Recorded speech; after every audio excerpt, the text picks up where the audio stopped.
welcome or welcome back to my channel. My name is Jess. This is Mochi. He is my co-host for as long as he decides to be. And he has decided to quit. This is Mango, my temporary second co-host. I have a feeling he is not going to stay very long. Anyways, I have a revolving door of co-hosts today. It's Matcha's turn now, apparently. Anyways, welcome or welcome back to my channel. This kind of chaos is unfortunately normal here. Thank you for joining me for another reading vlog. This is also going to include my March monthly wrap-up. So I'm going to do the wrap-up in the beginning of the video, and then the rest will be reading vlog. So in March, I read 6 books. If you've been on the channel before, then you know the drill. The stack is full of deceit, yada yada. Let me take those out. 2 of the books that I read last month were borrowed from my library, so I don't have them. And then one of them was a short story, so obviously I don't have anything small enough to represent that one. So these are the 3 physical books that I read in March. Also, I'm sorry if you hear strange noises. You're gonna hear birds chirping. I have the window open. It is a lovely, cold, cloudy day today, which is kind of my favorite weather. So I have the window open. So for the wrap up, I'm gonna go from the books that I finished first to the books that I finished most recently. The first thing that I read in March is a short story called Emergency Skin by N.K. Jemisin. I have read a couple other books from N.K. Jemisin, specifically the first 2 books in her Broken Earth trilogy. So I read The Fifth Season and The Obelisk Gate, and I still have to read The Stone Sky. But I saw that she had like an Amazon original short story. I'm not going to talk about this one for very long because it's 38 pages, and also I didn't really like it.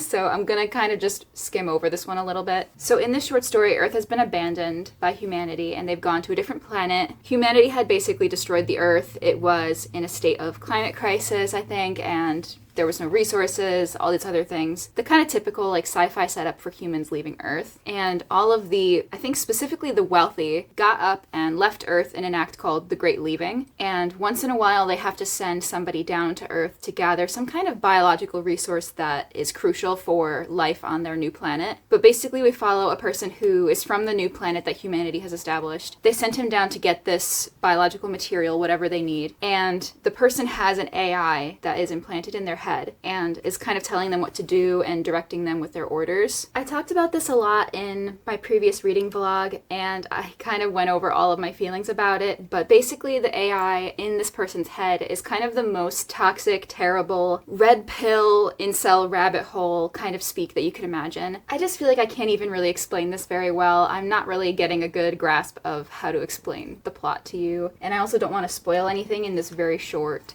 story. All I'm really going to say about it is just that it is an interesting look at the dynamics of having a super elite, super rich class of humans that are basically able to get up and leave Earth, and what that kind of looks like when all of these super elite, super rich, terrible people with all of their terrible bigoted ideas fuck off and leave, what that looks like for the people left behind, and how the people left behind are able to establish a completely different world, a completely different way of living that is so polar opposite of how things were before in a very unhealthy and toxic society, how it can kind of be rewritten. And I do think that's kind of interesting, but I just was not having a good time with this story. I think that it had good ideas, but everything about the execution of it and the vagueness of the world building, I don't think really paid off for me. Jemisin is a fantastic author and I love her other books, but one thing about her is she really does need a lot of page time to establish a really rich world. Her series does that so well. By doing it in a short story, it didn't really have the space to establish all of the things that it needed to talk about. I think this would have been much more interesting to see in a longer format. So I did give this one 2 stars. Like I said, I didn't really like it that much. I did a terrible job explaining it. I think I had to re-record myself saying each part of that explanation like 50 times just because I don't know. I have no idea. So we're gonna move on from that one, unfortunately. Jemisin is fantastic, like I said. I love her work, but this one was just a miss. A few of these upcoming books I talked about in a few reading vlogs, so I will link the reading vlog where I talk about those in depth. And then we can just kind of touch on like the high points of all of those reviews. So the next thing that I read was A Murderous Relation, which is book 5, I think, in the Veronica Speedwell series. This is a series of historical mystery romance novels. I recently read A Dangerous Collaboration. I believe that one was in my January wrap-up. I also really liked that one. And this one I did give 4 stars as well. I think I gave 4 stars to A Dangerous Collaboration. I was reading this one as a buddy read with Elise from Elise's Reading. I talked about it in a couple different vlogs, so I'm not going to linger on it too much. This is the 5th one in a series, so obviously obviously I can't go like way too in depth on it. This series follows Veronica Speedwell, who is a lepidopterist. She studies butterflies, and her companion Stoker, who is a taxidermist. They're both natural historians. They're both incredibly smart. Throughout this series, they kind of end up getting wrapped into a few different mysteries and murders and conniving plots of some kind. Each of these books is kind of episodic in that way, where you can read them as their own standalone effectively because the plot is self-contained, but obviously there are character dynamics that permeate throughout the whole series. They'll bring up characters that you've met in earlier books, and so I do recommend reading them all in order. They each follow a different core mystery, and in this one, the core mystery is about basically a jewel heist that Veronica and Stoker are being sent on. One of the royal family approaches Veronica and Stoker because they have a reputation at this point for kind of solving mysteries. She approaches them and says, hey, my son gave this incredibly rare jewel that can be linked to my family line, gave it to the madame of a brothel basically. Can you go get it back because this would look really bad for our family? Also, he's engaged, so we kind of don't want this to get out. Can you do something about it? And so Veronica and Stoker end up going to try to steal back this jewel from the madame, but the intrigue of that whole thing kind of comes in because this establishment, this like high-end debaucherous paradise brothel, is really, really exclusive and hard to get into, and so they have to go in disguise. They go to this masquerade ball. I was really, really enjoying the setting of this, especially in that brothel situation, because I thought it was just so salacious. Like, there are just so many opportunities for really interesting situations to come up, and I really did enjoy that kind of setting. It reminded me in a lot of ways of some of the stuff that happened in book 2. So that's the core mystery. In the background, kind of simmering underneath all of this, the Jack the Ripper murders are happening, and so there's a lot of suspicion being thrown around about this. There's also a lot of discussion in this around the sensationalism of reporting and of journalism, and I did think it was a really interesting evaluation of like true crime reporting and the ethics of reporting on such gruesome cases in such excruciating detail, and how it can often dehumanize the victims of these cases and kind of just boil them down to a prop or an object of media sensationalism rather than a person who died. And there's a really great author's note in the back talking about the White Castle murders and talking about the women who died. I find that this one had the most interesting themes and discussions about politics and society that I thought were actually really, really great. I do think this one had the best kind of narrative and discussions in that aspect. So like I said earlier, I gave this one 4 stars. I did really like it. I'm definitely going to continue in this series. There are still so many to get through. But overall, I really do enjoy this series. I do think that my favorites so far are books 2, 4, and 5. So that was A Murderous Relation. So the next book I read is Of Monsters and Mainframes by Barbara Truelove. This is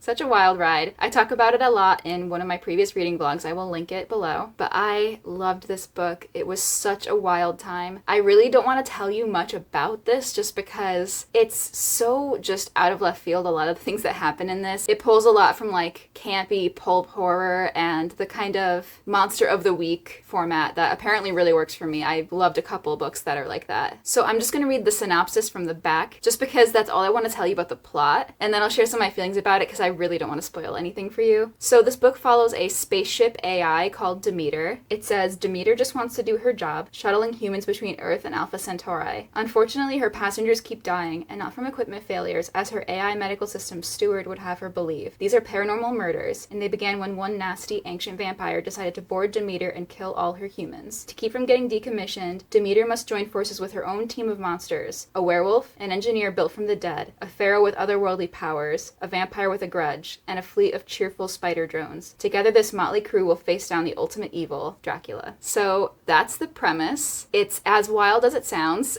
I had such a great time with this. I gave it a 4.5 stars, but it is like a really high 4.5. There was only a couple little things that brought it down a little bit for me, but they are so minor in comparison to how much fun I had with this book. Like I said, I talk about it a lot in my reading vlog. Please watch that if you're interested in like, you know, fresh reactions to this. But this was just so much fun. Like I said, it's so campy. It's got so much humor in it, but it also has found family aspects that I really love. I love a found family. If you're a fan of the Becky Chambers style of found family, like in The Long Way to a Small Angry Planet from her Wayfarers series, I think you might really like this as well. It also gets a lot into the concept of AI, humanity, emotion, and whether or not AI can feel things, whether or not like a ship AI can build meaningful relationships with humans. And obviously when I'm talking AI, I'm not talking like generative AI, like ChatGPT shit like today. Obviously we're talking like ship artificial intelligence. intelligence. And there's a lot of different AI that we see in this. It kind of feels similar in that way to some of the interactions in like the Murderbot series with art, for example. I think if you really enjoyed Rogue Protocol and Artificial Condition from the Murderbot series, sugar, spice, and you also want a lot of discussion about the bond between humans and AI in A Closed and Common Orbit from Becky Chambers, and everything nice. I think you will like this because it has those elements to it and it has that found family, but it also has a lot of campy, just pulpy humor. Chemical X. So I think if you want something like that, Thus the Powerpuff Girls were born! this is going to be for you. Obviously, it may not work for you the way that it did for me. I might have just been in the perfect mindset for this. It was just like the campy love child of all of those books I just mentioned, and I think that that is kind of my brand of sci-fi at this point. I love those kinds of books. This was definitely my favorite read of the month. I highly recommend it. We'll do it live. Okay. Yeah, I'm thinking. So this was of Monsters and Mainframes. The next book that I read in March is Hell Followed With Us by Andrew Joseph White. I talk about this one a lot in my most recent vlog as well. Again, it's going to be in the cards. I definitely break down a lot of my raw reactions to this as well. I have like a little clip of my reactions to the end of this. But to talk about the premise of this one, it all takes place in this post-apocalyptic dystopian setting where basically humanity has been wiped out or is in the process of being wiped out by a plague called the Flood that was developed and spread by a religious extremist cult. The back says specifically that it's a fundamentalist sect that unleashed Armageddon and decimated the world's population. Basically, they were saying that God's plan is to wipe everybody off the face of the earth. Any that are believers that are deemed worthy would be going to heaven and the rest would go to hell. And this plague is some nasty fucking business. It turns people into these grotesque abomination monsters. They are able to go around and kill and spread the plague as well. So it's this like terrible zombie apocalypse almost type of situation, and it is very, very gruesome. I will give you a heads up, this is really gory. I'm still kind of finding my footing in terms of what I like in horror, and this definitely gave me what I wanted when it came to horror, but this is still YA, so it's really not like anything terribly horrifically bad. I would definitely look at the content warnings and see if you can handle something like this. But so with that explanation of like the world building and kind of where we're set, we're following our main character Benji, who is a trans boy. He was raised in this fundamentalist cult, and of course they don't know that he's trans. It would just not be safe at all for him to come out. But him and his father, who was also getting really disillusioned with this cult and wanted to seek an out, they go on the run. They try to leave this cult. Things happen. But I really, really, really liked this. I gave it a 4.5 as well. It was fantastic. It's just so full of queer rage. And I'm sure that this kind of rage, you know, revenge storyline may not be for everybody. I found it very satisfying and very cathartic. I think that especially for people who have a lot of religious trauma, who are going through things similar to what Benji is going through in terms of his transition and coming out, who have those kinds of feelings, this will provide a lot of catharsis for you. I just found this to be a super fulfilling read, I suppose, because it kind of ticked all the boxes of what I wanted. It made me feel so many feelings, and I didn't cry or anything, but like my jaw was on the floor so many times throughout this book. I was like actively disgusted with some of it. It just left me feeling kind of raw when I was done with it. It's definitely heavy. It's a very heavy read, but I found it to be really worthwhile. So that's Hell Followed With Us. Really, really liked it. So the next book that I read this month was When Among Crows by Veronica Roth. I borrowed this one from my library, so I don't have it to like hold up and show you. So I think this is an urban fantasy. It takes place in our present day in a city setting. It follows a main character who is Polish, and I cannot pronounce his name, so I'm not even gonna try. I do not want to do Poland dirty like that, so I won't even try. It follows our main character as he is exploring the kind of magical underbelly of this city that he's living in, because there are folkloric creatures that I can't remember the names of. Wow, this is a really bad explanation. I'm so sorry. I don't remember like anything. Oh my god. What happened in this book? Our main character and two other characters who are not human fight a lot of other not human things to achieve a goal. I swear, I promise, I read this book. I think the problem is I was exclusively reading it at work. I pretty much only read it during my like 15 and 30-minute breaks at work. I was just doing so much interrupted reading that it just didn't stay in my long-term memory, apparently. So I swear I read this book. Please read the premise on the side. I gave it a 3.5 star. Apparently I liked it enough to give it a 3.5. I don't remember anything though, man. I'm so sorry.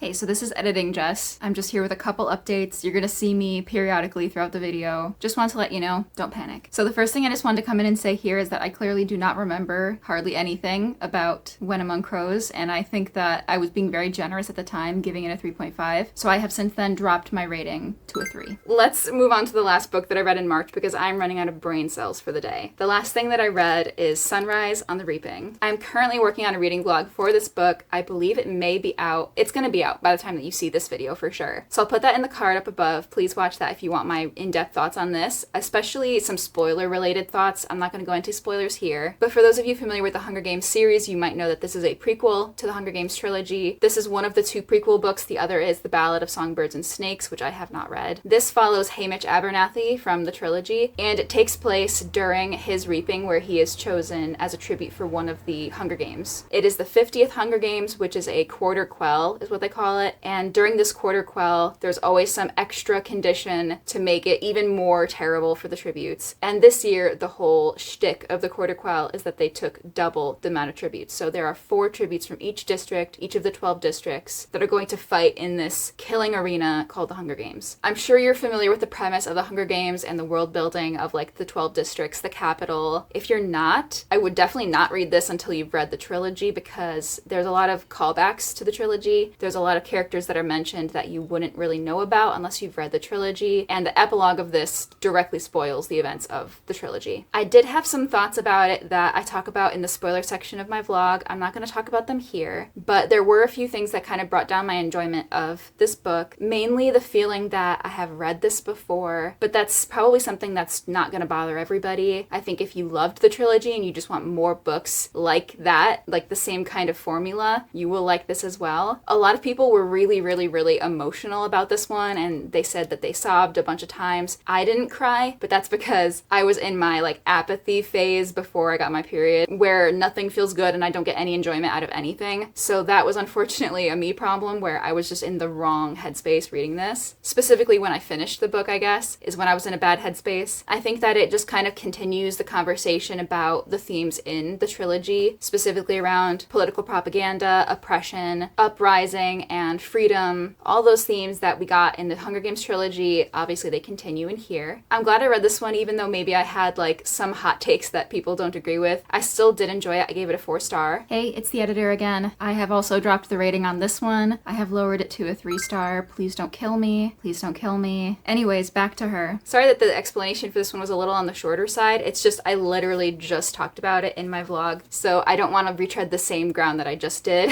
I've already talked about it a lot, so I will encourage you to read that one, to read that one, to look at that one, to watch that video if you want more thoughts. So that's it for the wrap-up portion of the reading vlog. The rest of the reading vlog is going to be on the shorter side compared to my usual reading vlog, but for now that's all I got, so I'll see you later.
Hey, it's the editor. One last time. I put up a poll the other day and it seems like people really prefer them to be separate, having like the vlogs on their own and then wrap-ups on their own. So I'm gonna go back to doing the separate reading vlog and then wrap-up videos. However, the wrap-ups will still be more casual, more relaxed, like a vlog style video. They're just not gonna be part of a vlog, which seems like it's just the same thing I used to do, except slightly less formal. And yes, that's basically the case. We were just experimenting a little bit. So basically this is just me coming in again to outro the vlog, and any vlog clips that I did take up till now, I will put them in. Well, you've already seen them. They're going to be before this whole section. But so this is more of a just slice of life wrap-up vlog rather than a reading vlog, since we didn't do any reading. Sorry about the whole weirdness of like me coming in now to outro the vlog. I know that we didn't really do anything vloggy. Well, I did go to a bookstore. I got one book and you got shelter cat stuff. So it's kind of like a mini condensed vlog, basically. Thank you so much for watching. If you enjoyed this, please like, comment, and subscribe. If you want to drop me a comment, let me know what you're reading right now, or if you don't feel chatty, drop a strawberry in the comments for that strawberry sakura matcha that I got earlier, because honestly, I'm craving one and I might go get one. So I will see you guys in the next one. Bye.